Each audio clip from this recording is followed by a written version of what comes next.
Buenas tardes, bienvenidos al seminario web titulado BLCAD From Newborn Screening to Treatment, New Challenges, and GMDI Nutrition Guidelines and Toolkit, dictado en conjunto por el Dr. José Abdenur y Mary Sowa. Esta instancia ha sido organizada por la Sociedad Latinoamericana de Errores Innatos del Metabolismo y Pesquisa Neonatal, y el Laboratorio de Enfermedades Metabólicas del Instituto de Nutrición y Tecnología de los Alimentos de la Universidad de Chile. La conferencia durará 40 minutos y luego tendremos 10 minutos para resolver sus dudas.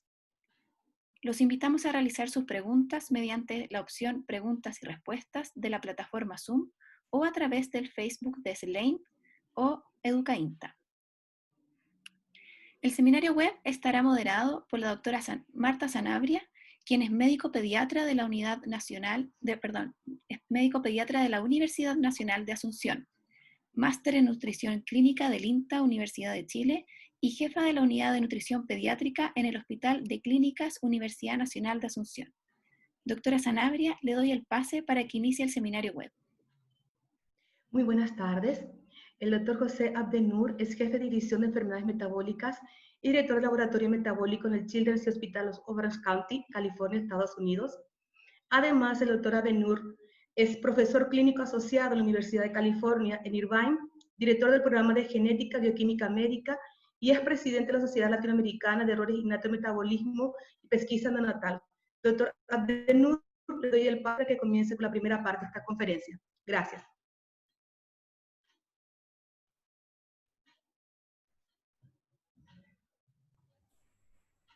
Bueno, buenas tardes a todos. En principio, mi agradecimiento a la Sociedad Latinoamericana por invitarnos para dar esta charla hoy. Mi agradecimiento especial a todo el grupo de INTA, la doctora Cornejo, el doctor Cabello y todo el grupo excelente de trabajo que tienen, que están apoyando todas estas actividades que nos permiten mantenernos en contacto.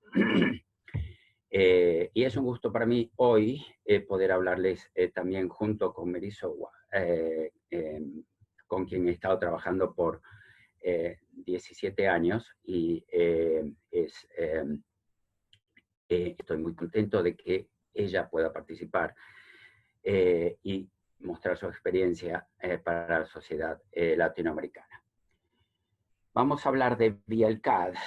Como ustedes saben, esto quiere decir Very Long Chain Acyl-CoA Dehydrogenase Deficiency.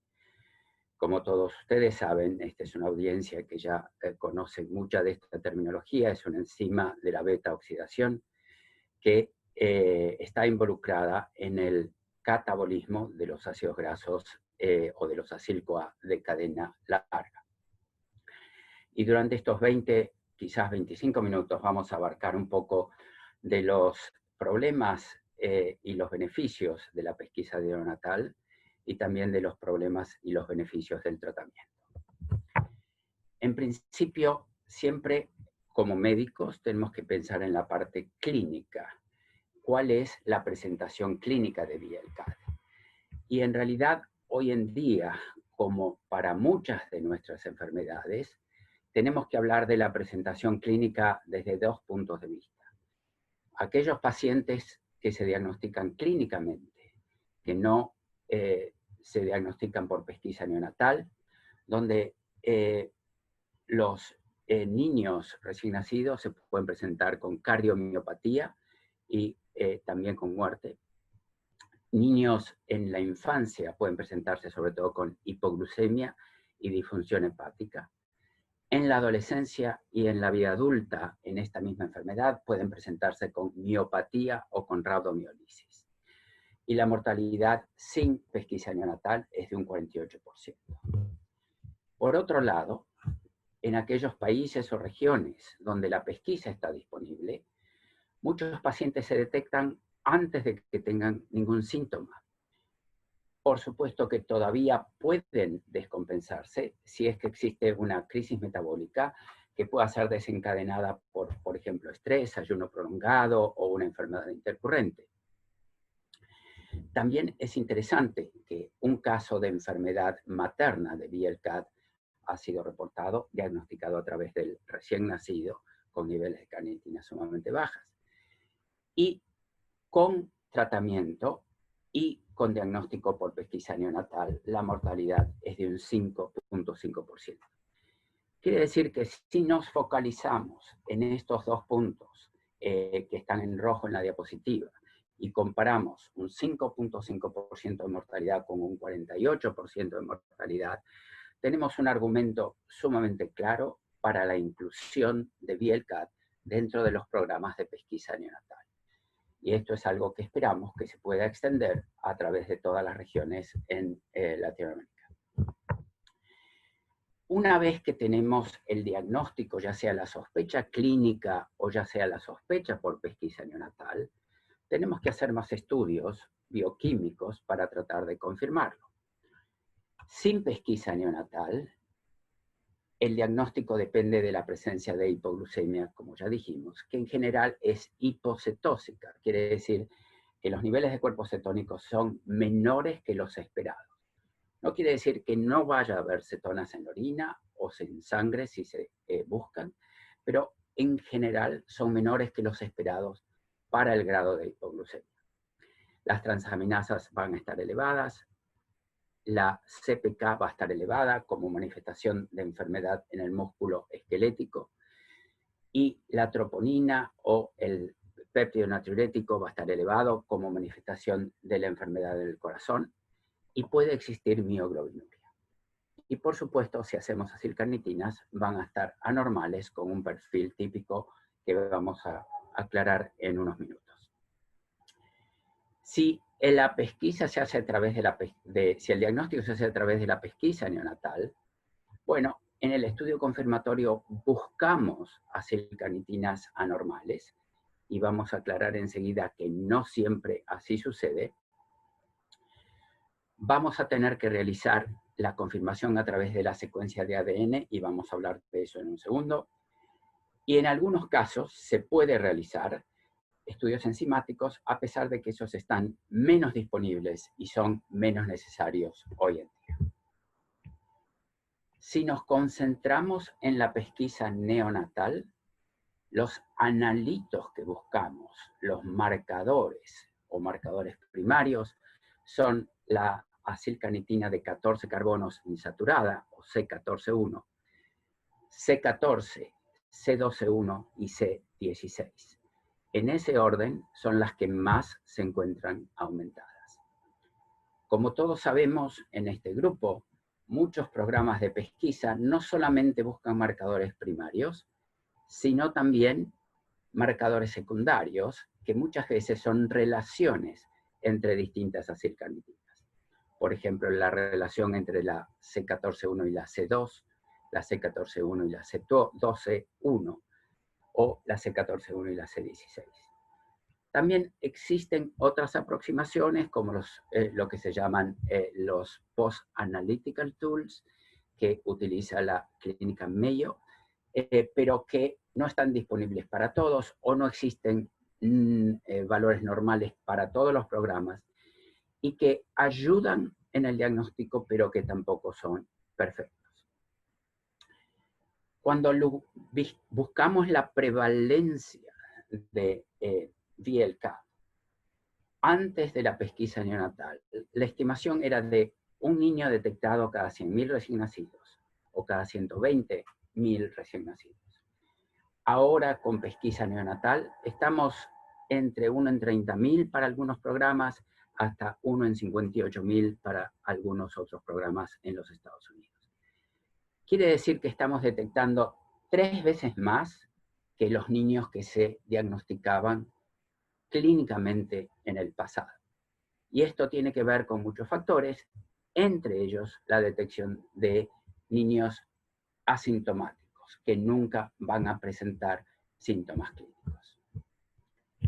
En esta diapositiva simplemente mostramos el aumento de la C14-1 en una espectra de acilcarnitinas, y este pico en la masa de 426 es el aumento típico en un paciente con VLCAD, comparado con su estándar interno que está en azul. Quiere decir que es relativamente simple, desde el punto de vista bioquímico, hacer este diagnóstico. ¿Cuáles son las consecuencias de realizar pesquisa neonatal para VLCAD? Bueno, hay muchos beneficios. En principio, como dijimos, un diagnóstico temprano, el tratamiento mejora el pronóstico, mejora la mortalidad. Ahora, los niños están asintomáticos, o la mayoría están asintomáticos, pero todavía existe la pregunta, ¿están asintomáticos porque le estamos dando un tratamiento efectivo? ¿Están asintomáticos porque nunca hubieran llegado a tener enfermedad?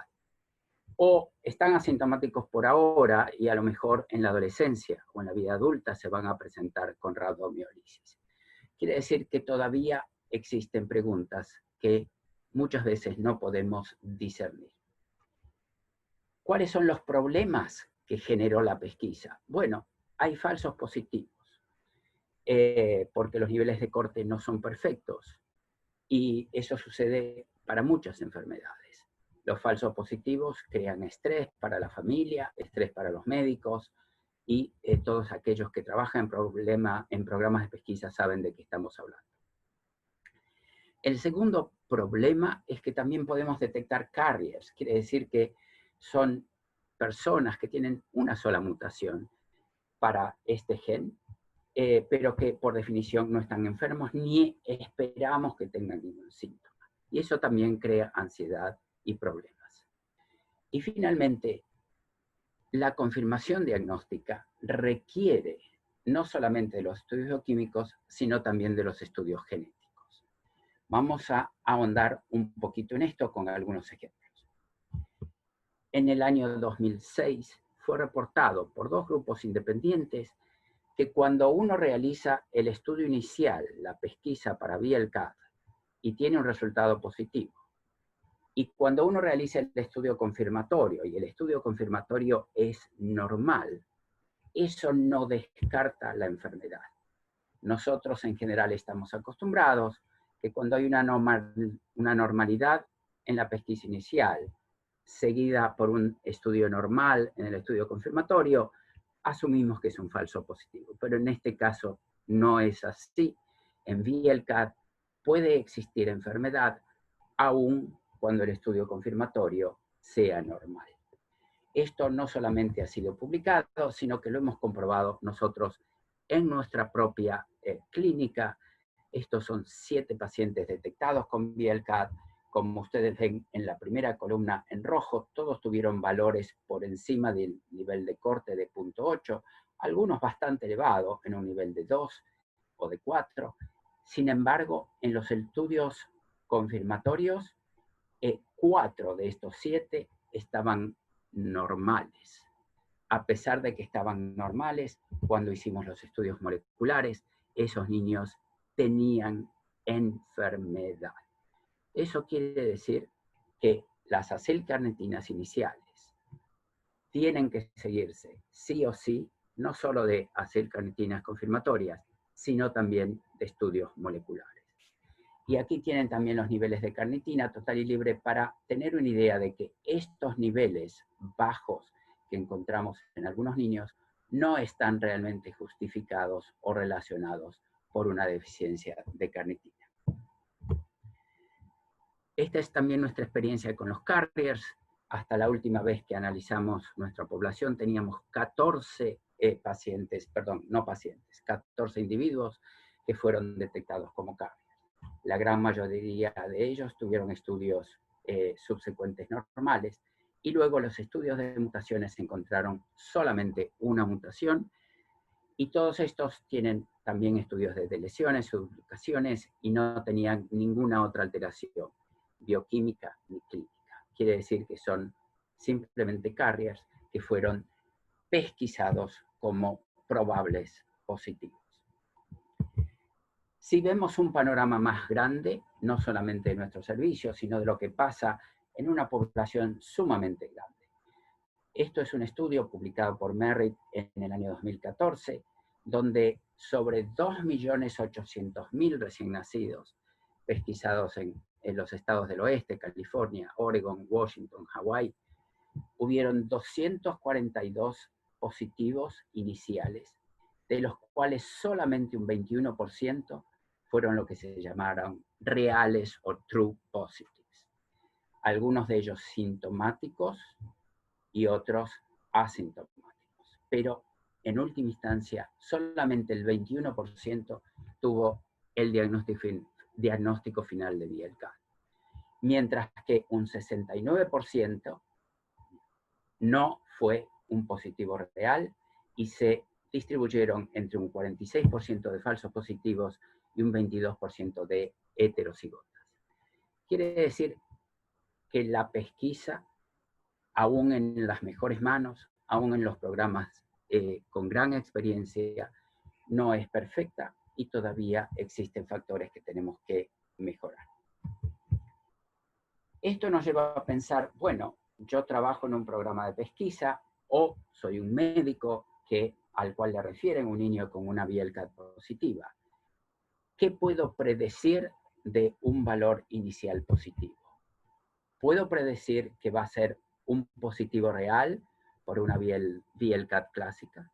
¿Puede ser un positivo real para un niño que va a estar asintomático? Puede ser un positivo real para una enfermedad que comenzará en la vida adulta. Puede ser un carrier o puede ser simplemente un falso positivo. Y ustedes, sin duda, entienden la complejidad de sentarse enfrente de una familia y decirle, sí, tenemos este resultado, pero no sabemos muy bien lo que quiere decir. ¿Cómo podemos mejorar eso? ¿Cómo podemos mejorar, cómo podemos predecir qué va a pasar con estos niños? Bueno, podemos buscar distintos aspectos. El primero es el valor inicial de pesquisa neonatal. En este estudio, también de Merritt, del año 2014, no pretendo que vean todos los valores, pero acá hay un rango desde los niños que tuvieron el valor inicial más alto, de 6.25, hasta los niños que tuvieron un valor apenas por encima del valor de corte. Y si nosotros ampliamos esta enfermedad, vemos que los niños que tuvieron los valores más altos son aquellos que tuvieron mayores síntomas, incluido muerte, con diarrea, irritabilidad, letargo, problemas en alimentación, vómitos, enfermedad renal, cardiomiopatía, etc. Quiere decir que si, por ejemplo, ustedes tienen un niño que tiene una C14-1 de 8.5, y este es un paciente real que discutimos hace poco, en la pesquisa neonatal, bueno, sin duda ese niño va a estar dentro de las enfermedades reales que pueden presentarse con síntomas y requiere una atención inmediata. Podemos también hacer el estudio molecular y dentro del estudio molecular hay mutaciones que sabemos han sido detectadas solo en pacientes asintomáticos. Son mutaciones que se predicen, no son sumamente deleterias. Algunas tienen predominancia en una población específica, como en Hawái. También hay mutaciones que se sabe que van a resultar en una proteína truncada, como por ejemplo de lesiones o mutaciones intrónicas que resultan en una splice. Y esas mutaciones severas van a predecir una enfermedad severa. Pero a veces sucede que tenemos un niño con una mutación nueva que nunca ha sido reportada y solamente podemos confiar en lo que se llaman los in silico prediction tools, que nos pueden decir si se predice que será deleteria o no. Y sabemos todos que esas herramientas no son perfectas. También tenemos desafíos cuando un niño es heterocigota compuesto, con una mutación severa y una mutación leve, no sabemos cómo se va a comportar. Por otro lado, tenemos también la información bioquímica. Este niño, a lo largo de los meses, a lo largo de los días, con tratamiento, mantiene niveles de acilcarnitinas aumentadas o se han normalizado, mantiene niveles de glucosa bajas o tiene predisposición a la hipoglucemia. tiene enzimas hepáticas elevadas o tiene CPK elevada. Todos esos son factores que nos dicen que la enfermedad es real, es severa, es sintomática. Y finalmente la posibilidad de diagnóstico enzimático, que nuevamente se limita a pocos laboratorios, requiere o cultivo de fibroblastos o estudios en linfocitos, y tampoco es perfecta. Muy bien, ¿cómo tratamos una VLCAD? Asumamos que tenemos el diagnóstico. ¿Cómo vamos a tratarla? Yo me voy a focalizar solamente en el tratamiento del episodio agudo. Estamos sobre el tiempo, me va a tomar unos 5 minutos más. El episodio agudo de la enfermedad, ese niño que está con hipoglucemia, probablemente con falla cardíaca, con trastornos hepáticos. En ese niño vamos a dividir nuestro tratamiento en 3 aspectos fundamentales: la terapia de soporte, el anabolismo y la detoxificación. Y esos son 3 principios que son estándar para cualquier enfermedad metabólica en su tratamiento agudo. Va a cambiar lo que utilicemos, pero siempre tenemos que pensar terapia de soporte, anabolismo, detoxificación. La terapia de soporte en VLCAD decompensada implica dar fluidos endovenosos. Ese niño probablemente no pueda ser alimentado. Y el primer aspecto es cuánto volumen le vamos a dar. Nosotros estamos acostumbrados a ser generosos con la rehidratación en acidemias propiónicas, metilmalónicas, pero esto es diferente. Tenemos niños que pueden tener insuficiencia cardíaca y podemos hacer daño si damos exceso de fluidos. Inotrópicos generalmente son necesarios, eso que ahora lo maneja la gente de loterapia, para mejorar la contractilidad cardíaca. Hay que corregir la hipoglucemia y otras anormalidades metabólicas que puedan asociarse. Si el chico está con falla hepática importante, puede ser que necesite factores de coagulación porque puede tener asociado sangrado gástrico. Y también damos protectores gástricos como bloqueantes H2. Y hay ciertas drogas que podemos evitar o que tratamos de evitar. La epinefrina y el glucagón están contraindicados porque son lipolíticos. La aspirina puede producir mayor sangrado. El ácido valproico y el ácido piválico pueden producir disminución mayor de los niveles de carnitina plasmática. Con respecto al anabolismo, depende fundamentalmente de la parte del aporte de glucosa, y en niños que desarrollan hiperglucemia, cuando le damos un flujo de glucosa de 8 o 10 miligramos por kilo por minuto, no vamos a reducir el flujo de glucosa, sino que vamos a agregar un goteo de insulina. Generalmente comenzamos con 0.05 o 0.1 unidades por kilo por hora, y eso se va ajustando de acuerdo a los niveles de glucemia en gotas de sangre. También, y esto es esencial, la glucosa sola no va a revertir el proceso catabólico.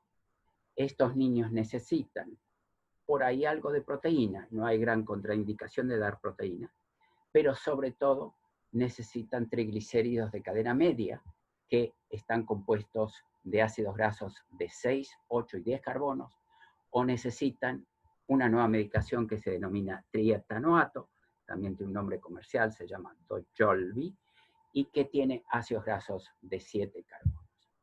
Esto es fundamental porque el corazón depende de los ácidos grasos para su energía.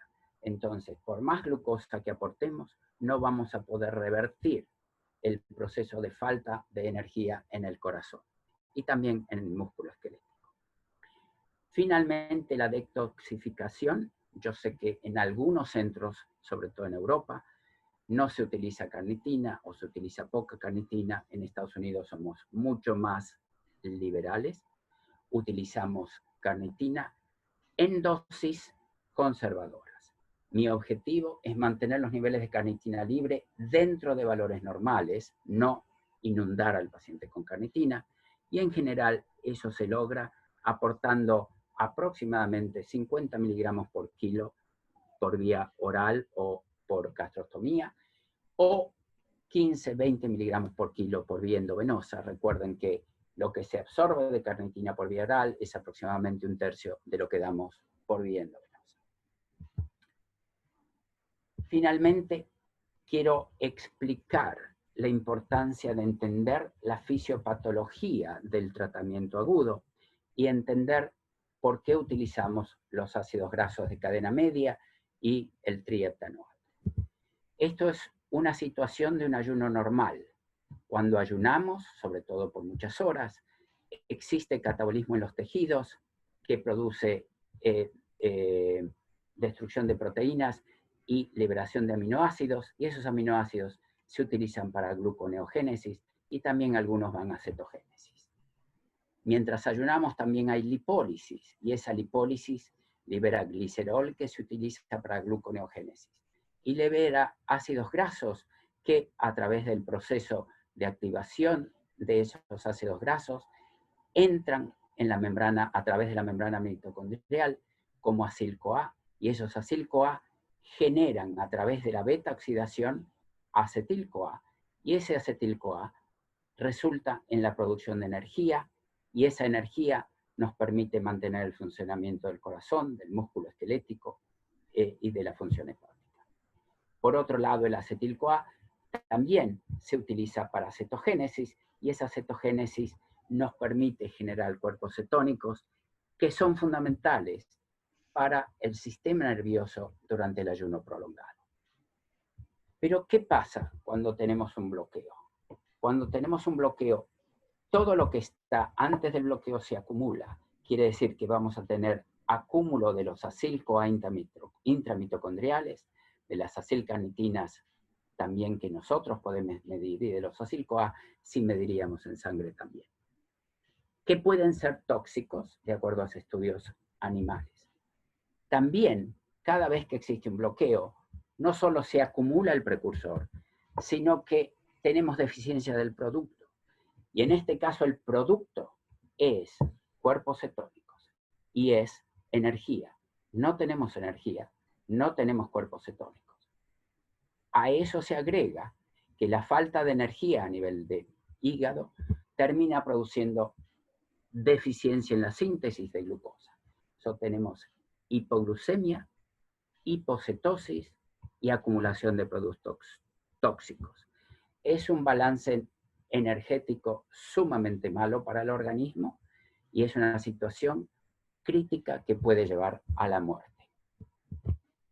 ¿Cómo tratamos esto? Nuevamente, tratando de entender los principios de la terapia aguda, aportamos glucosa. Esa glucosa va a restaurar el aporte de energía a través del ciclo de Krebs, y esa energía nos va a permitir darle energía a los órganos y un poco al sistema nervioso central también. Pero también la glucosa produce liberación de insulina. La liberación de insulina va a cortar la lipólisis, y al disminuir la lipólisis estamos disminuyendo la existencia de todos los productos tóxicos que me están afectando el sistema nervioso central y probablemente también la energía a nivel cardíaco y muscular. Finalmente, en VLCAD vamos a utilizar los triglicéridos de cadena media o MCT, y esos MCT no necesitan del mecanismo de transporte de la carnitina, no necesitan de la VLCAD como enzima, y van a entrar en la beta-oxidación, producir acetil-CoA y producir cuerpos cetónicos, lo cual nos va a dar mayor energía también para el sistema nervioso. ¿Cómo actúa el triheptanoato y en qué medida es distinto del TCM? Bueno, el triheptanoato es de 7 carbonos, quiere decir que cuando lo damos a través de la beta-oxidación, cada ciclo de beta-oxidación va a producir una molécula de acetil-CoA que se incorpora para la producción de energía, pero también luego de 7 vamos a tener 5 carbonos, luego 3 carbonos, esos 3 carbonos son propionil-CoA que se van a convertir en succinil-CoA, el cual se incorpora en el ciclo de Krebs. y al incorporarse en el ciclo de Krebs, por supuesto, aumenta la producción de energía. Esos son los principios del tratamiento agudo. Nuevamente, yo he visto muchos chicos con VLCAD tratados en algunos centros donde la gente me dice, lo tenemos con un alto flujo de glucosa, pero como el chico no se puede alimentar, se olvidan de darle TCM o trietanoato. Son chicos que necesitan una sonda nasogástrica y TCM para salvar su vida, es así de simple. A largo plazo, sabemos que el tratamiento mejora el pronóstico. ¿Pero a quién tratamos? ¿A los pacientes sintomáticos solamente? ¿A los pacientes asintomáticos con mutaciones que se predicen van a ser severas?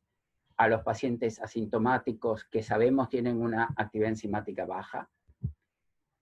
¿Y cómo los tratamos? Todos estamos de acuerdo en disminuir el ayuno. Todos estamos de acuerdo en darles una carta de emergencia en caso de que estén descompensados. Todos estamos de acuerdo en un tratamiento dietario, y el tratamiento dietario es sumamente importante, y ahora Mary lo va a abarcar. Existe la posibilidad de aporte de TCM antes del ejercicio, y también el tratamiento crónico con carnitina para mantener niveles de carnitina normal. Yo voy a parar aquí con el tratamiento a largo plazo.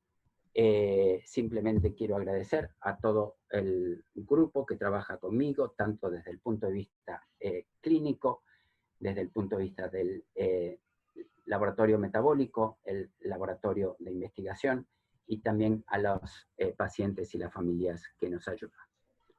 Muchas gracias. Muchísimas gracias, doctor José Abdennour. A continuación, presentamos a la licenciada Mary Sowa. Ella es licenciada en Nutrición y Administración de Alimentos en la Universidad Estatal de Long Beach, California. En esta misma universidad realizó su maestría en Nutrición Deportiva. Ha sido acreditada en Nutrición Pediátrica, Asistencia Nutricional y Educación de la Lactancia. Ha trabajado como dietista clínica pediátrica en el Children's Hospital of Orange County durante más de 20 años y actualmente cubre el servicio metabólico. Además de trabajar como directora de nutrición clínica, organizó e implementó el programa de residencia en el Hospital para Dietistas. Mary Sowa, como miembro activo del grupo GMDI, ha participado en la planificación de conferencias y el Comité de Educación, y actualmente se desempeña como presidenta del grupo de GMDI. Bienvenida, Mary.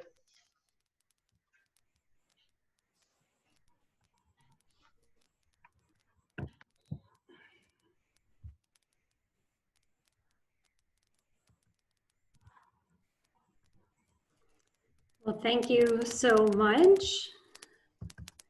And I'm very excited to be here today to share the work of the Nutrition Management Guidelines and Toolkit.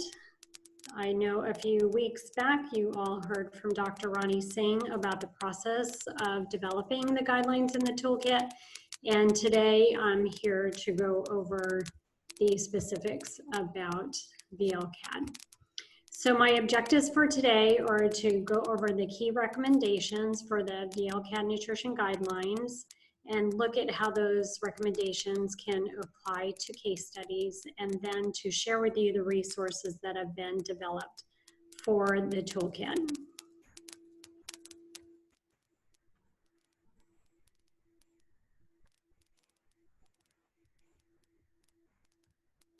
And for some reason, I am not advancing.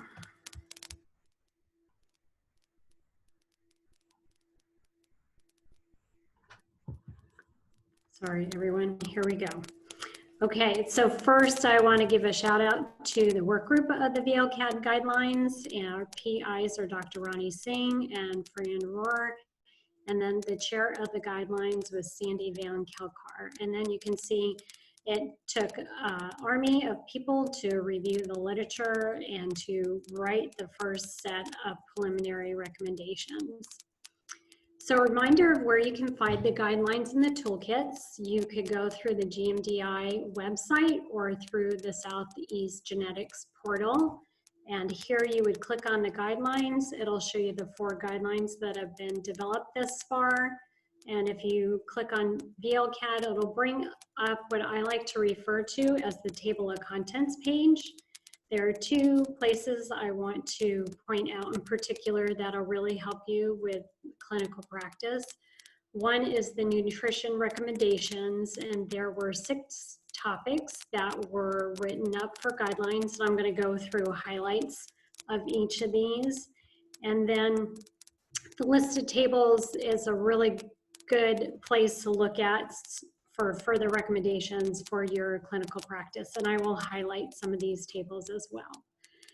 So we heard a little bit about the different phenotypes for our VLCAD individuals from Dr. Abgener. And so when we look at this, we have our severe cardiac phenotype, the moderate, which experiences hypoglycemia, and then our mild patients are maybe asymptomatic early on, but can have that late onset rhabdomyolysis. And what came out of our guideline process is that we could really see patients who cross the spectrum. So the first question focused on nutrient intake. So in particular, what nutrient intake goals are going to help patients have positive outcomes? So we'll take a look a little bit about what diet composition should look like. We'll look at breastfeeding, fasting, and then monitoring of essential fatty acids. So this is one of the tables that's available on the guidelines, and it's a really great way to give you an idea of where our macronutrient should be divided. And so with this, we want to consider the age of the patient, disease severity, and clinical history. So for example, if we look at a mild patient with VLCAD who's an infant, you can see that the recommendation for adding MCT to the diet could be anywhere from 0 to 20%. One, depending on your clinical experience and then how your patient is doing. And then the rest of it would be added with long chain fat. And what I want to point out is that we are not restricting the total fat. It's just the combination of MCT and long chain. So if we had a moderate patient who is a little bit older, you could see that the recommendation for medium chain fats to be a little bit higher, from 10 to 25%, and then the long chain would again make up the rest of the balance.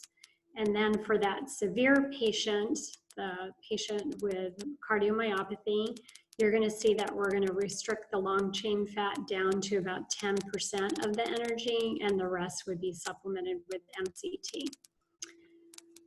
So when we took a look at breastfeeding for these patients, what came out of our guideline and discussion groups is that for our mild patients, we should really consider allowing breastfeeding, possibly without any MCT supplementation. For the moderate patients, we want to consider having a combination of breastfeeding and then supplementing with some of the high MCT medical foods. And for our severe patients, breastfeeding is probably not going to be a good option for them, and that we want to take a look at using one of the high MCT medical foods.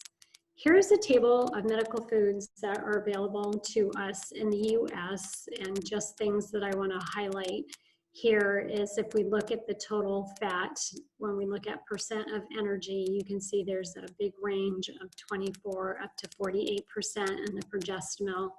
And then again, looking at long chain, there's a pretty big spread here that Monogen has a very low amount of long chain fat, and the progesterone is as high as 23, where progesterone may not be a good option for many of our patients. And then for our MCT sources, we have this selection of products. The BetaQuick and Liquigen is used quite a bit in the ketogenic diet population, whereas our MCT oil and ProCal are a couple other products that are available for these patients. And these would be useful for our patients as they get older and are transitioning off of those medical foods to a non-fat milk source. So here's a little bit about fasting guidelines. So again, looking at age and severity. So for our VLCAD infants, not letting them fast longer than every 3 hours. And then after the age of 1 year, allowing up to about 10 hours. And again, this is gonna vary depending on how your patient does, but these are some general guidelines. And then for our moderate and mild patients, we have recommendations that he can fast a little bit longer. And just want to remind, this is patients who are well and asymptomatic. This is not the case for those individuals who are ill.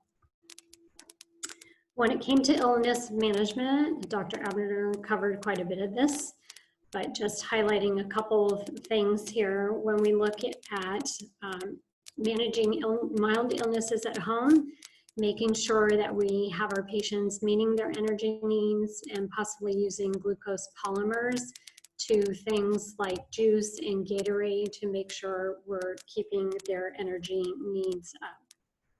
And you can see on the graph below that glucose polymers are well used amongst dietitians in our practice. When it comes to illnesses and admissions, again, Dr. Abner covered a bit of this. The recommendations are to include a D10 IV dextrose solution, maybe up to 1.5 maintenance fluids. If you do have patients who are frequently in the hospital, you might consider a central line placement for them. And the recommendation to avoid IV lipids, especially early on. If you have a patient for some reason who is very sick and you're not able to start their enteral feeds 7 days for children and longer than 10 days for adults, we need to think about what their essential fatty acid source will be. When it came to looking at supplementation, we did look at a couple different things like carnitine, trihep, bezafibrates. Trihep was still in the research arena when we put these guidelines together. So we just have recommendations for carnitine use. Dr. Abner covered this as well. And what came out of the group, as we know, there is some controversy about its use in different clinics, but what was agreed upon is that the level should be monitored routinely, to consider supplementation if the levels are less than 10, and then to start at that lower dose. And then there was no consensus reached about use in acute illness. For monitoring, we have recommendations on the portal for routine monitoring, conditional, and this is based on the age of the patient. So the two labs that came up as things that should be monitored on routine visits are the creatine kinase and the plasma carnitine. And as you can see, this is a partial snapshot of a table that's available for you on recommendations to consider how often these levels should be checked. And then everything else that you would order for labs fell under conditional, meaning what do you need for your patient? So this includes the ordering of acylcarnitines, metabolic panels, essential fatty acids, and then cardiac monitoring for our cardiac patients. And again, just based on what the providers feel is needed at the time of the visit. Question 5 dealt with exercise. So what nutrition interventions are going to help our patients tolerate their exercise? So we looked at activity recommendations and then the diet pre, during, and after exercise. So this was one really interesting discussion in our nominal group where much of the literature showed that a lot of these patients were pretty sedentary that experience significant rhabdomyolysis. But the shift is really looking at trying to promote some form of physical activity to try and help maintain lean body mass. And we also know that this helps lower heart rates and improve muscle substrate oxidation. So encouraging it to the point that the patient's able to tolerate. And for some patients, maybe this is only walking. Dietitians need to be involved to make sure that patients have a good diet, covering their energy and protein needs. And what appeared to be saved was about a 20-minute exercise bout, and that individuals should really avoid anything over 45 minutes. And we had a parent who participated as part of the nominal group, and she reminded us to keep into account that a day at an amusement park or at a swim party is really significant exercise for our toddlers and young children. So making sure that they have good nutrition around their activities. This information came out of Dr. Melanie Gillingham's studies looking at the use of MCT prior to exercise. And what we're looking at is using a dose weight of 0.1 to 0.3 grams per kilo per total body weight, usually about 30 minutes prior to exercise. It's usually better tolerated in a glucose solution, such as a Gatorade or a juice. And if your patient is having some GI intolerance, to consider smaller doses or spreading them out. And if you have a patient where you're worried about weight gain, instead of adding additional MCT for their activity, consider moving doses around throughout the day so that they're still remain on the same calories. Our sixth question had to do with pregnancy, and the recommendations that came out of this are we need a plan.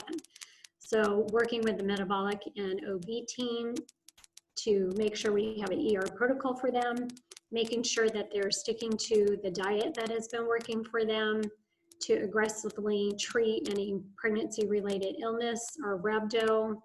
Again, re-looking at the plan that's needed for labor and delivery, including the D10 IV support, and that these women really need to be followed postpartum for up to 8 weeks and longer, especially if the mom is breastfeeding, to watch out for rhabdo and any other ill effects.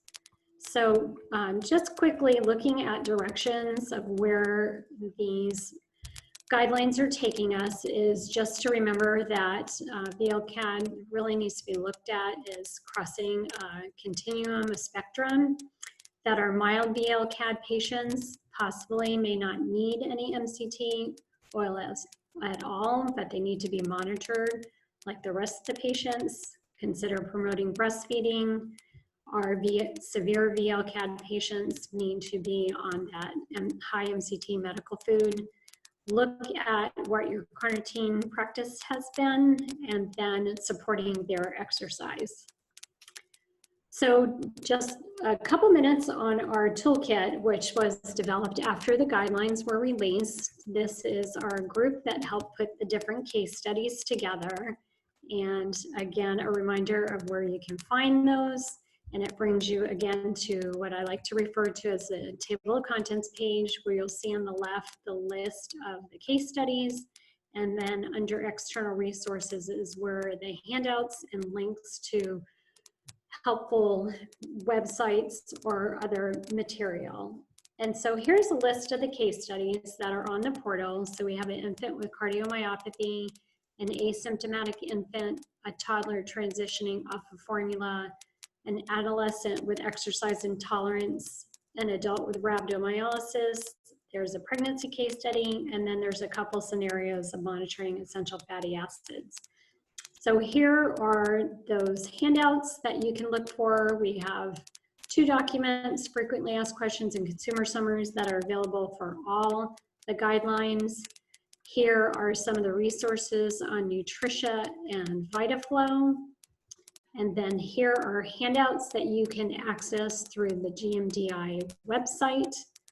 And then here's a list of some other links that can help support your work. So thank you.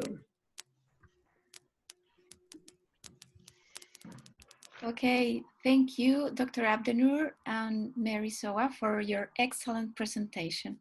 Muchas gracias, Dr. Abdennour y Mary, por estas excelentes presentaciones que nos dieron hoy día. Damos inicio entonces a la sesión de preguntas. Doctora Sanabria, le doy la palabra. Sí, esta pregunta es para el doctor Abdennour. y es la siguiente.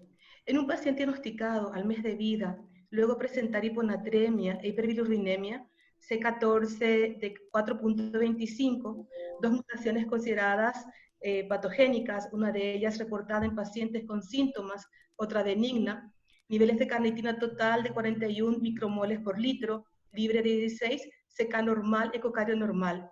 ¿Qué tratamiento propondría? ¿Solo seguimiento? Bueno, gracias por la pregunta. En principio tenemos aspectos que tratamos de utilizar para definir si el chico califica para enfermedad benigna o intermedia o severa. La silcarnitina inicial de 4.25, creo, nos habla de una enfermedad probablemente severa.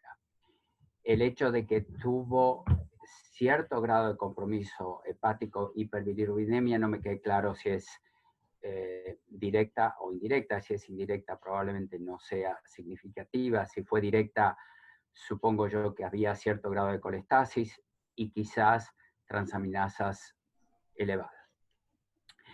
La carnitina libre es baja, 16 de carnitina libre está por debajo del valor normal, que para algunos laboratorios es hasta 19. Yo acabo de ver el valor de ese paciente en el WhatsApp que tenemos.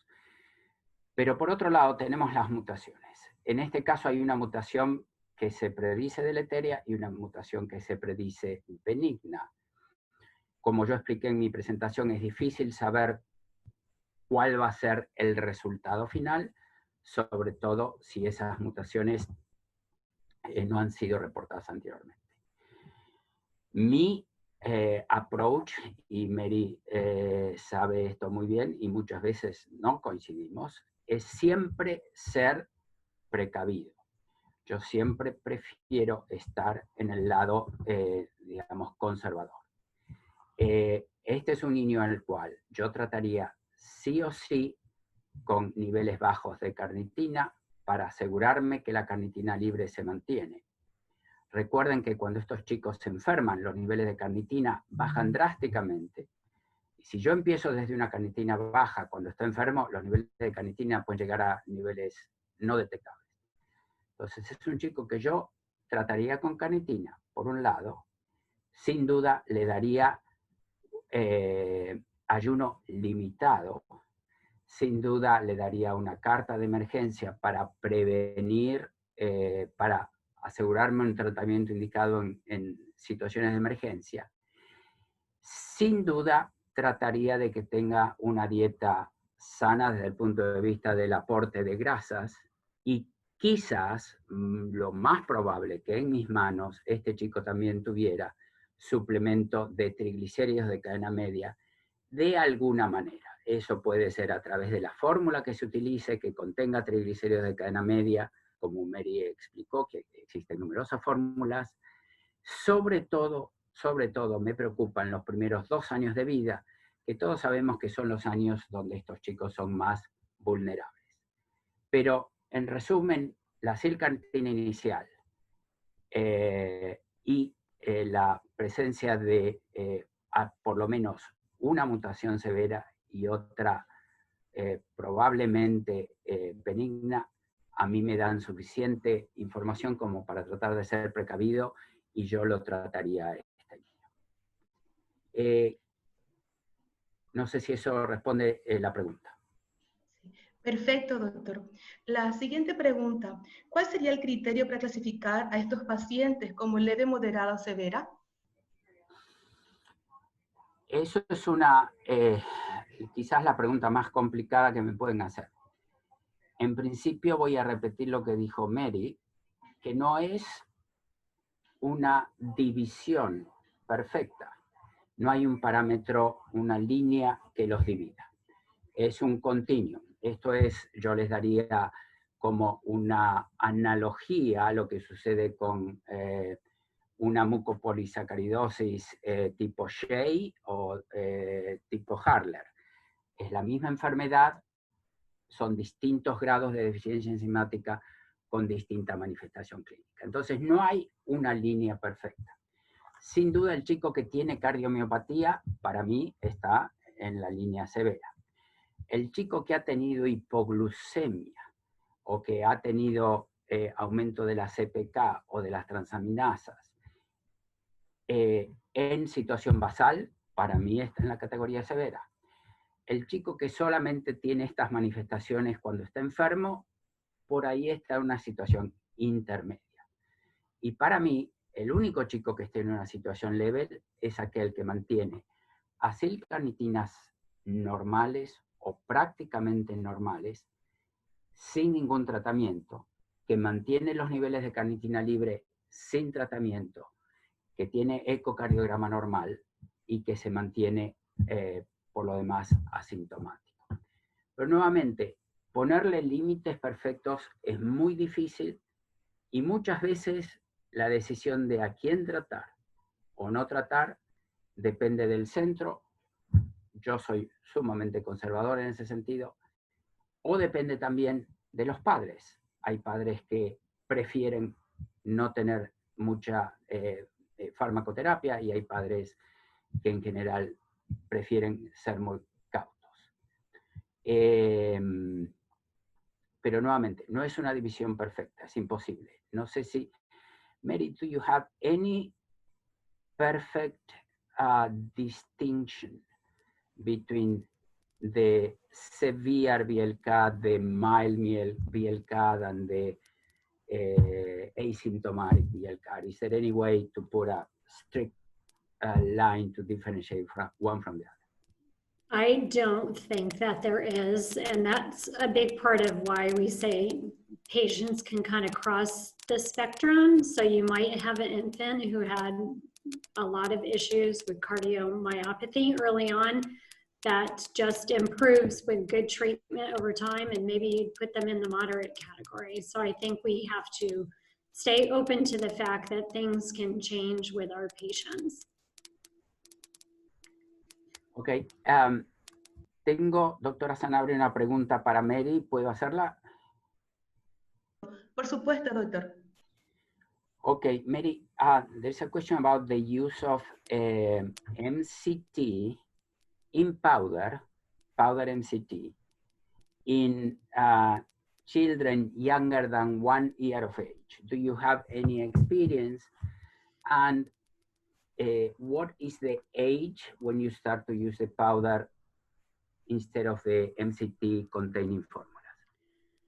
So my personal experience is that I haven't had any patients who have liked the powder product, but I think when you're working with some patients that maybe haven't tolerated other forms, you want to break out all your tools that you have available to you. There are some people who do use products off-label, but I like to try to keep patients on a medical formula like the Infoports or other products, just because they're more nutritional for our younger patients. Okay. And any particular age that you would say below this age, I wouldn't use it? To be honest, I haven't really thought about that, but I would probably try to I like our patients to be on formulas really up until maybe the age of 2 before I'd switch them off. So I would say those products that are single use, just MCT until they're older, maybe okay. Over 2. Muy bien. Tenemos una última pregunta para el doctor Abdennour. Excelente la presentación, doctor. ¿Cómo ha sido su experiencia con triepatanoína? El trieptanoato lo hemos utilizado, ahora está disponible comercialmente aquí, pero siempre lo hemos utilizado dentro de protocolos de investigación como uso compasional. Lo hemos utilizado solamente en pacientes que tienen cardiomiopatía y en algunos casos que están en situaciones límites. Por ejemplo, lo hemos utilizado en no solamente para VLCAD, lo hemos utilizado en una VLCAD que no seguíamos nosotros, que nos llegó desde otro centro, en insuficiencia cardíaca descompensada, que requirió medidas extremas, incluido ECMO, y donde utilizamos el trieptanoato. En ese paciente, la paciente mejoró su función cardíaca y luego falleció de otras complicaciones. Si ustedes me preguntan si mejoró por el trieptanoato versus el TCM, es complicado porque cuando uno tiene un paciente tan crítico en el ICU, uno hace muchísimas cosas al mismo tiempo y es difícil discernir qué funcionó de todos esos, pero uno no puede darse el lujo de estar haciendo una cosa a la vez. En los otros pacientes que hemos utilizado han sido en deficiencia de translocasa, que es otra enfermedad aún más severa que la VLCAD. Tuvimos 2 pacientes. Uno de ellos lo comenzamos tardíamente, diría yo, cuando el paciente ya tenía insuficiencia cardíaca y nunca revirtió y falleció. El segundo paciente lo comenzamos al nacer, proactivamente, pues teníamos diagnóstico prenatal y está funcionando muy bien. Y luego tenemos otro paciente con el CHAD, con cardiomiopatía, que está funcionando muy bien. Los problemas que tenemos con el trieptanoato han sido publicados y son de tolerancia gástrica, vómitos, diarrea, náusea, pero no son muy diferentes que los que tenemos con el TCM común. Pero en general, mi concepto hoy en día, y esto siempre va variando con el tiempo, es yo lo usaría en pacientes con cardiomiopatía que no están respondiendo bien al tratamiento con TCM. Muchísimas gracias, doctor José Abdenur y Mary Sowa. Damos cierre entonces a este webinar.